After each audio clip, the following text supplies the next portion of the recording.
ملأختي يهودا كاب كفو كتحلو كاب متقع تخدحن صلاي كابخا كرحق كاوصا ورد كاب عقب كلكلت تقاومتي حطرات قبرلكا فلاصا كورورلكا كينات كلعلكا هاجرن حزبن نمدحن عقم خنسكا كوحدكان والقسبات نبيتسبن كواغلهم እዚ ኩሉ ናይ ህይወት ሕጊ ንምንባር ዝግበር ኩናት እዩ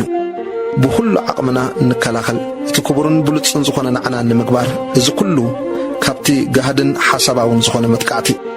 ናይ እግዚአብሔር ቃልን እቲ ውህበት ናይ ዘላለም ህይወት ንዘላለም ዓስቢ ነቶም ንክርስቶስ ዝውክልዎን ብእሙንነት ዝስዕብዎን እዩ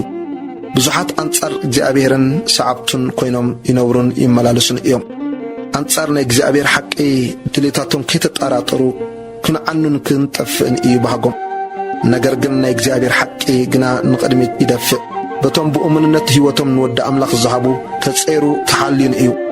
እዚ ክቡር ሐሳብ ዘፍር ሓላፍነት ንተልኽኡ ዓቢ ሓላፍነት ዘውህብ ዕድል እዩ እዚ ናይ ይሁዳ መልእኽቲ ንኹሎም አመንቲ ኣብ ዝተፈላለዩ ቦታ ዘለዉ እዩ ተቃውሞ ክመጽ እዩ ክፉኣት መምሃራን ክትሱ እዮም ክርስቲያናት ግና ንእምነቶም ደው ክብሉን ክቕጽሉን نحاسد كقاومو نا እግዚአብሔር حيال تكبار حدغنيانتن مقصاتن متنققتاتون كحسبو እቶም አንበብቱን ንእምነቶም ከዕብዩ በጸሎት ምስ ክርስቶስ በመተባቅ ርእሶም ክሕሉ ንኻሎት ክሕግዙ ንሓጢያት ክጸሉ እዩ አመወዳእታ ይሁዳ ክቡር ዝኾነ ብራኬ ንእግዚአብሔር በመመስጋን እዩ ዘጠቃለል ዝተጻሕፈሉ ዕላማ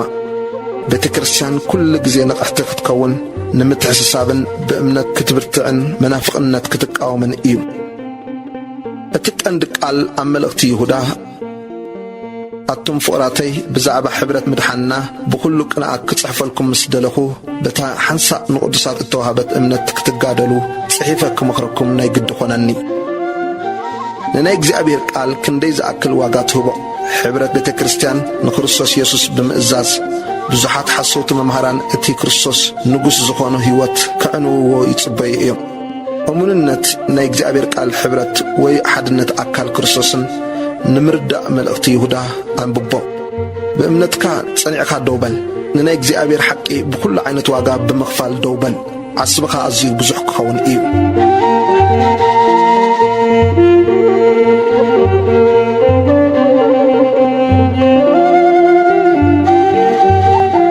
እዚ ዝረአናዮ ድሕሪ ባይታ ናይ መልእኽቲ ይሁዳ ክኸውን ከሎ ቁጽሪ 1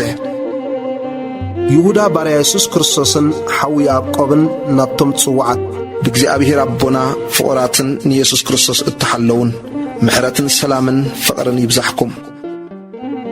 ሓሰውቲ መምሃራን ከም ዝፍረዱ ቁጽር 3 ኣቱም ፍቕራተይ ብዛዕባ ሕብረት ምድሓንና ብኩሉ ቅንዓት ክጽሕፈልኩም ምስ ደለኹ በታ ሓንሳእ ንቅዱሳት እተዋሃበት እምነት ክትጋደሉ ጽሒፈ ክመኽረኩም ናይ ግዲ ኾነኒ ገለ ሰባት ካብ ቀደም ነዚ ፍርዲ እዚ እተጻሕፉ ፍርሃት ኣምላኽ ዘይብሎም ነቲ ጸጋ ኣምላኽና ናብ ርክሰት ዝልውጥዎ ነቲ ሓደ በይኑ ገዛእን ጐይታናን ኢየሱስ ክርስቶስ ዝኽሕድዎ ስሉኽ ኢሎም ኣትዮምኹም ኣለዉ ቁጽሪ 5 ግናኸ ሓደ ጊዜ እኳ ንኩሉ ፈሊጥኩምዎ ክነስኹምሲ ጐይታ ንህዝቡ ካብ ምድሪ ግብፂ ኣድሒኑ ደሓር ነቶም ዘይኣመኑ ከም ዘጥፍኦም ከዘክረኩም እደሊ ኣለኹ ነቶም ሰፈሮም ዝሓደጉ እምበር ማዕረጎም ዘይሓለዉ መላእኽቲ እኳ ብናይ ዘለዓለም መቃውሕ ዳኣ ትሕቲ ጸልማት ነቲ ፍርዲ እቲ ዓባይ መዓልቲ ዓቒርዎም ኣሎ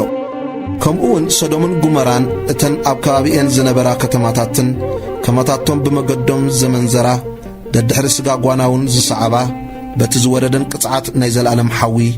ንመሰክሒ ኮይነን ኣለዋ ቁጽር 8 ምስናይዚ ከዓ እዚኣቶም ከምኡ ገይሮም ብሕልሞም ንስጋኦም የርክስዎ ንጐይትነት የቃልሉ ንማዕረጋት ክብሪውን ይጸርፉ ኣለዉ ሚካኤል እቲ ሊቀ መላእኽቲ ግና ብዛዕባ ስጋ ሙሴ ምስ ዲያብሎስ እናተኸራኸረ ምስ ተማጐተ እግዚአብሔር ይግናሕኻ ደኣበሎ እምበር ፍርዲ ጸርፊ ክዛረቦ ኣይደፈረን እዚኣቶም ግና ነቲ ዘይፈልጥዎ ይጸርፍዎ በቲ ብባህርዮም ከምቶም ኣእምሮ ዘይብሎም እንስሳታት ገይሮም ዝፈልጥዎ ብኡኡ ነታ ርእሶም የጥፍእዎ ኣለዉ ብመንገዲ ቃየል ስለ ዝኸዱ ምእንቲ ዓስቢ ብስሕተት በልዓም ጸደፉ ብዕልወት ቆራ ኸዓ ጠፊኦም እዮም እሞ ወይሎኦም እዚኣቶም ብዘይ ፍርሃት ምሳኻትኩም እናበልዑ ንርእሶም ዝጓስዩ ኣብቲ ናይ ፍቕሪ መኣድኹም ጸያቒቶ እዮም ንፋስ ንየው ነጀው ዝደፍኦ ማይ ዘይብሉ ደበና ዘይፈርያ ክልተ ሳዕ ዝሞታ ካብ ስረን እተመንቆሳ ኣእዋም ሓጋይ ነቲ ነውሪ ርእሶም ዘዕፍርዎ ቡርትዓት ማዕበል ባሕሪ ብርግርግ ዝብሉ ከዋኽብቲ እዮም ነዚኣቶም ግብ ዝበለ ጸልማት ንዘለዓለም ተዓቒሩሎም ኣሎ ቁጽሪ 14-15 ሄኖክ እቲ ሳብዓይ ካብ ኣዳም ነዚኣቶም እንሆ ጐይታ ንኹላቶም ክፈርዶም ኢሉ ምስ ኣእላፋት ቅዱሳቱ መጺእ ኣሎ ነቶም ፍርሃት እግዚኣብሔር ዘይብሎም ኩላቶም ድማ ብዛዕባ እቲ ዝገበሮ ኩሉ እኩይ ግብርን ብዛዕባ እቲ ሓጣንን ገፋዕትን ብዛዕባኡ እተዛረብዎ ዘበለ ኩሉ ዘረባ ድርቅናን ክቐጽዖም እዩ ኢሉ ተነበየሎም እዚኣቶም መዕዘምዘምቲ ንዕድሎም ዝነቕፉ ከም ፍትወቶም ዝመላለሱ እዮም ኣፎም ቃል ትዕቢት ይዛረብ ምንቲ ጥቕሚ ርእሶም ከዓ ንገጽ ሰብ ይንእዱ ምኽርን ስምዕታን ቁጥሪ 17-18 ንስኻትኩም ግና ኣቶም ፍቕራተይ ነቲ እቶም ሐዋርያት ጐይታና ኢየሱስ ክርስቶስ ኣብቲ ዳሕራይ ዘመን ብእኩይ ፍትወቶም ዝመላለሱ መላገጽቲ ክትንስኡ እዮም ኢሎም ቅድም ዝነገርኩም ቃላት ዘክርዎ እዚኣቶም ምፍልላይ ዘምፁ መንፈስ ዘይብሎም